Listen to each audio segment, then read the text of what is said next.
আসসালামু আলাইকুম। এই যে নিয়ে আসলাম খুবই সাধারণ কিন্তু আমার হাতে অসাধারণ একটা রান্না, রেয়ার রান্না, ম্যাগি নুডলস। কারণ হচ্ছে যারা আমাকে চেনে জানে আমি রান্না একদমই পছন্দ করি না, তাই আমি যখনই রান্না করি ওটাই রেয়ার রান্না হয়ে যায়। যেদিন আমি রান্না করি আমার দুই বাচ্চা বেশ অবাক হয়ে যায় আর খুবই মজা করে খায়। আমার আসলে রান্না করতে একটুও ভালো লাগে না। যাই হোক, এখন আগের বারের মতোই বলে রাখি, যদি দেখে ভালো লাগে তাহলে 80% অ্যাডভান্স দিয়ে আপনারা অর্ডার করতে পারেন, আর 20% হচ্ছে ডেলিভারির সময়।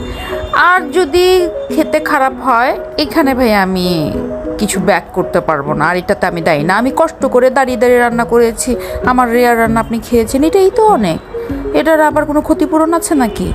আরও ভালো করে দেখে নিন সাধারণ ম্যাগি নুডলস আমার মতো অলস মানুষের হাতে কিভাবে অসাধারণ হয়েছে।